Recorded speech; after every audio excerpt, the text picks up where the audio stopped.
നല്ല സുഖം ഉറക്കത്തില്ല. രാവിലെ തന്നെ മനുഷ്യന്മാരെ കൊതിപ്പിക്കാനായിട്ട്. കൊള്ളാം കൊള്ളാം. ഉറക്കത്തിൽ പോലും എനിക്ക് എങ്ങനെ പണി തരണം ആലോചിച്ചിരിക്കുകയാണല്ലേ. അതെനിക്ക് മനസ്സിലായി. എനിക്ക് പണി തരുന്ന സ്വപ്നമല്ലേ നീ കണ്ടോണ്ടിരുന്നേ? ഇടി അതൊന്നും അല്ലടി. നമ്മുടെ കമ്പനിയിലെ ബെസ്റ്റ് എംപ്ലോയിനെ തീരുമാനിക്കുന്ന ഒരു വലിയ ചടങ്ങ് നടക്കുക. ഒരുപാട് വലിയ വലിയ ആൾക്കാരൊക്കെ വന്നിട്ടുണ്ട്. നോക്കിയപ്പോ ഈ അവാർഡ് ആർക്കാ?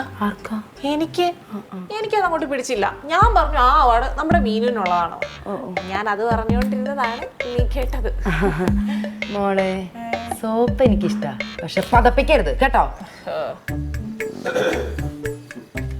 അല്ല, ഈ മാസത്തെ അക്കൗണ്ട് ഫയലൊക്കെ അപ്ഡേറ്റ് ചെയ്തല്ലോ അല്ലേ?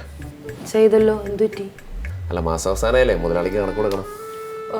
എന്റെ പൊന്നു ലാസറേ, നീ എന്താ ഇപ്പൊ നോക്കിയാൽ ഇങ്ങനെ നോൺ സ്റ്റോപ്പ് ആയിട്ട് വർക്ക് ചെയ്തോണ്ടിരിക്കുന്നത്? മടുക്കില്ലേ മനുഷ്യന്മാരായാല്? അതെങ്ങനെ മടുക്കണേ? നമ്മൾ ഈ പണിയൊന്നും ചെയ്യാതിരിക്കുമ്പോഴല്ലേ നമുക്ക് മടുപ്പ്. നമ്മൾ എന്തിനൊക്കെ ചെയ്തുകൊണ്ടിരുന്നാൽ നമുക്ക് നല്ല ഉഷാറായിട്ടിരിക്കാം. പിന്നെ ഇവിടെ ചിലർക്കൊക്കെ പണി എടുക്കാതിരിക്കുമ്പോഴാ പവർ കൂടുന്നത്. ഹലോ, ഞാൻ നല്ല വർക്ക് ഹോളിക്കാം. നിങ്ങൾക്ക് എന്നെ അറിയാൻ പാടില്ല. അത് ഞാൻ ഇപ്പൊ തന്നെ കണ്ടായിരുന്നു. അതെന്തെങ്കിലും ആയിക്കോട്ടെ. ഞാൻ എന്തായാലും അക്കൗണ്ട് ക്ലോസ് ചെയ്യുമ്പോൾ അപ്പോൾ കൂടുതൽ ചിലവ് എന്തെങ്കിലും ഈ മാസം വരുവാണെങ്കിൽ ഇന്ന് വൈകുന്നേരത്തുള്ളിൽ എന്നെ ഒന്ന് അറിയിക്കണം. അത് പറയാം, പക്ഷേ ഈ മാസം പ്രത്യേകിച്ച് ചിലവൊന്നും വരാൻ സാധ്യത ഇല്ല എന്നാണ് ഞങ്ങളുടെ ഒരു ഇത്. നല്ല കാര്യം, നല്ല കാര്യം.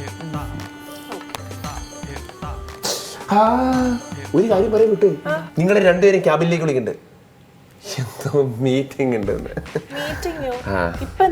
അറിയില്ല. നീ നേരത്തെ കിടന്നുറങ്ങുമ്പോ CCTV കണ്ടിട്ടുണ്ടാവും. ഇനി ഉറങ്ങരുതെന്ന് പറയാനായിരിക്കും മിക്കവാറും ഈ മീറ്റിംഗ്. ചുമ്മാ പേടിപ്പിക്കാതെ മനുഷ്യനെ. വാ നോക്കാം.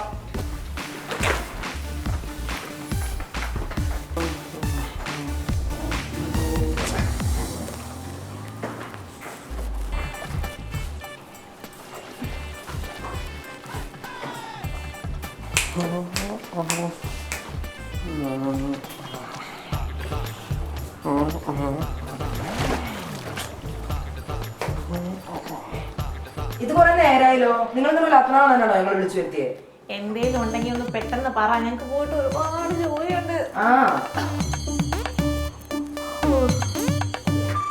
ഈ ഓഫീസിലെ പ്രധാനപ്പെട്ട ഒരു കാര്യം പറയാൻ വേണ്ടിയിട്ടാണ് നിങ്ങളെ വിളിച്ചു വരുത്തിയത്. അല്ല, നമ്മളെ കുടുംബകാര്യം പറയാനല്ല. അതുകൊണ്ട് ലേശമൊക്കെ ക്ഷമയാവാം. എന്നാ ക്ഷമയോട് കൂടി ഒരു കാര്യം ചോദിച്ചോളൂ. എന്താണാവോ ആ പ്രധാനപ്പെട്ട കാര്യം? നമ്മുടെ ഓഫീസിന് പുതിയൊരു ക്ലയന്റിനെ കിട്ടാൻ സാധ്യതയുണ്ട്. മഹാത്ഭുതം. അതെ, ഈ ഓഫീസിൽ സാലറി വാങ്ങാൻ വേണ്ടി മാത്രം വരുന്ന 2 ജന്മങ്ങൾക്ക് ഇവിടെ ക്ലയന്റ് വരുന്നു, ജോലി കിട്ടുന്നു എന്നൊക്കെ പറയുന്ന മഹാത്ഭുതമായിരിക്കും. ഈ ക്ലയന്റ് എന്ന് പറയുമ്പോൾ വാട്ട്സ് ദെയർ റിക്വയർമെന്റ്? അതായത് ഒരു പ്രമുഖ ചാനൽ ഒരു ഷോ ചെയ്യാൻ വേണ്ടി പോവാണ്. നമ്മൾ അവർക്ക് കുറച്ച് ഐഡിയാസ് പ്രൊപ്പോസ്